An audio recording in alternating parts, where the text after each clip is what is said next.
Eu conheço muita história do Brian, porque eu acompanhei algumas paradas do. Eu acompanhei o Não Ovo praticamente todo da bancada anterior. A bancada Legal. anterior, eu acompanhei tudo, escutei tudo. Eu lembro que eu comecei a escutar, eu acho que foi em 2018, no início de 2018. Aí eu falei, pô, vou escutar tudo, vou fazer uma. Eu ficava escutando lá no trabalho, porque era o passatempo do caralho, porque eu ficava trabalhando, eu falei, pô, vou ter que escutar alguma coisa pra passar o tempo. Então eu escutei todos. E eu sei que tu é viciado em bagulho de remédio, né, cara? Tu é o cara de remédio. Falar que é viciado em remédio é uma Viciado parada não. meio séria. Não, mas tu É um sabe. negócio meio perigoso, Olha, inclusive. olha Mas que o cara tá falando. eu sou precavido pra caramba, acho que esse é o termo. É. Tipo, eu sempre brinco que eu não tenho uma caixa de remédio em casa, eu tenho uma filial da Ultrafarma, que eu tenho todas as possibilidades de medicamentos que eu posso precisar. E eu sei lá, se eu precisar de madrugada, até dá pra chamar, né? Hoje em dia tu pede aí um O delivery de iFood farmácia, chega rapidinho.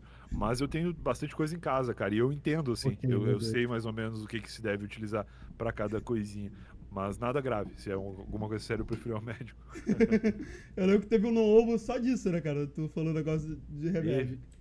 Foi muito legal, porque o Foi Não Ovo muito a bom. gente, pra quem não sabe, né, pra quem tá ouvindo e não conhece, o Não Ovo ele era um podcast onde tinha 4 pessoas na bancada e toda semana a gente se reunia pra falar 1 hora sobre um tema.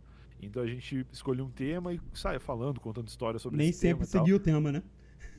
Nem sempre, quase nunca seguia. Mas é que na época o podcast era isso. Podcast, nessa época, em 2015, 2016, era reunir os amigos e gravar sobre um tema. Então, mesmo que tu não fosse seguir o tema, tu era obrigado a escolher um tema, porque senão não era Aham. podcast. Era isso, assim. Sim, Assim sim. como hoje a maioria dos podcasts é ter um convidado e conversar com ele, na época era não ter nenhum convidado e conversar com os de sempre sobre algum tema específico. Na E teoria, aí a vocês que gente. criaram a porra do podcast atual. Porque assim, porque, como você falou assim, porque o Nerdcast era totalmente temático. Os caras seguiam o tema total. Vocês faziam o que a gente tá fazendo hoje, tipo o Flow 5. Vocês chegavam lá, Falar tinha um sem tema, pauta. mas era papo de amigo. Ficava conversando, aí mudava. A gente foi um pouco inovador nisso. Devia ter outros podcasts que fizessem, talvez. Sim. Mas, realmente, os outros podcasts tinham pautas, né? A gente Sim, nunca sim. estudou.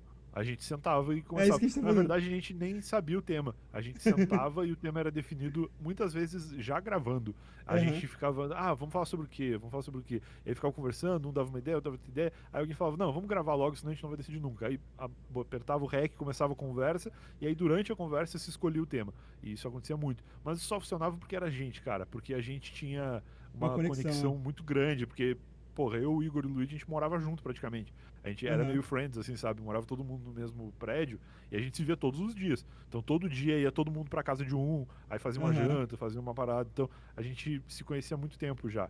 Antes de trabalhar junto e depois que começou a trabalhar junto, a gente já trabalhava junto há mais de um ano também, até o podcast começar. Então era meio assim, todo mundo se conhecia e tinha uma conexão legal.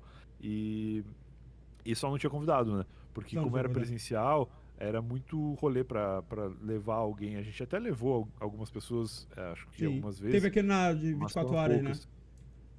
Teve lá de 24 horas, o Gilberto Barros foi. Teve. Ele é a totalmente gente sem ligava filtro. pra algumas pessoas. A Ele gente é ligava totalmente- pra algumas pessoas.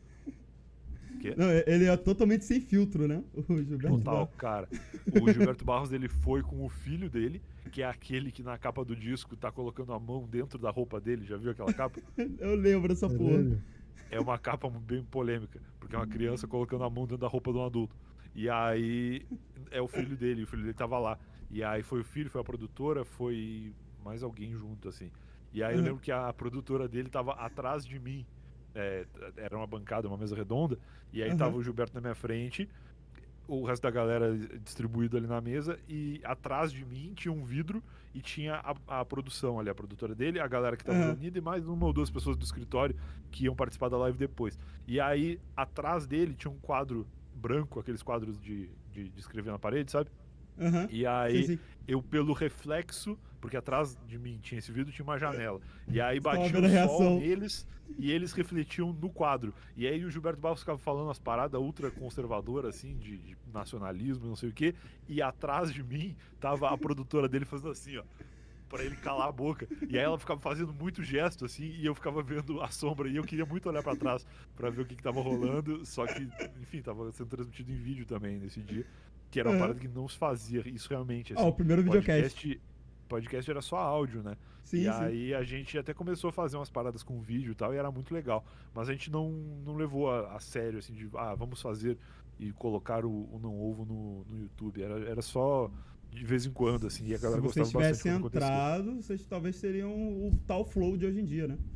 Cara, eu acho que Provavelmente. não, porque eu acho que ninguém queria, na real. Eu acho que o Flow pegou um pouco a onda de pandemia, né? Que foi muito Aham. legal. Porque a gente descobriu que a gente gosta de ver podcast.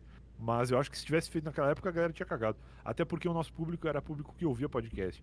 Eu É, acho que não ia. Talvez chegasse num público novo, nunca vamos saber essa resposta, né? Mas eu acho que o Flow acertou muito o timing também. Até flow porque acertou. eles já faziam isso na mesma época que a gente, assim. Eu lembro que em 2018 o Flow já existia. Era em outro formato, era em outro lugar, mas já fazia com vídeo e não Uhum. tinha a repercussão que tem hoje, né? Então Sim, os sim. caras são muito responsáveis por terem insistido e ter dado certo no momento certo. Acho que se a gente tivesse feito isso em 2015, ninguém ia ligar pra gente. Sim. Vocês fizeram RPJ em vídeo também ou foi só áudio? Os primeiros, a gente fez só em áudio, Aham. mas transmitindo o áudio em live no YouTube. Aí ainda assim dava umas 2.000 pessoas assim assistindo no YouTube. Aí Aham. depois o último, que é o que não tem final, que Porra, é a que triste. Caverna do Dragão do RPG, do Aham. RPJ, que são 2 episódios, eu acho. E aí esse a gente fez em live sim, porque eu lembro que tinha caracterização. Eu lembro Aham. que levaram uma Luquinhas peruca louco. lá. Tinha o quê? Luquinhas louco. Isso, o Igor fazia um personagem que era com a camisa do La Fênix na cabeça. Então eu lembro que esse aí foi em vídeo, cara. Ah, sim. Mas os primeiros não eram, não. Pô, infelizmente não teve final, né, cara? Porque seria foda ter um final desse daí do É. RPG. Cara, Pô, eu fazia um personagem que era o Nando Moura, eu que lembro. uma, sei lá, um personagem inspirado, né, caricato Sim, do sim. Nando Moura. Só que tem um detalhe incrível dessa história que eu não sabia que era o Nando Moura. Eu achava, por anos, o Luigi ficava falando de Nando Moura no Não Ovo, e eu achava que ele tava fazendo alguma piada com o Cauê Moura. Eu achava que era Ah, tipo o uma Cauê. zoeira dele com o Cauê. E aí eu fiz o Nando Moura, eu descobri no dia quem era. Eles me mostraram lá uns vídeos, aí eu decorei um pedaço de um vídeo que ele falava do negócio de música.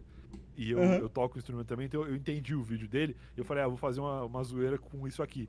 E aí eu instalei um teclado no celular, e aí eu ficava abrindo o teclado assim e tocando os negócios. Eu lembro Era dessa porra. muito zoeira, mas era divertido, cara. Eu acho que o legal do novo era isso, a gente não se preparava pra nada e a gente topava qualquer coisa que viesse, assim. Então ficava tudo muito improvisado e dava certo.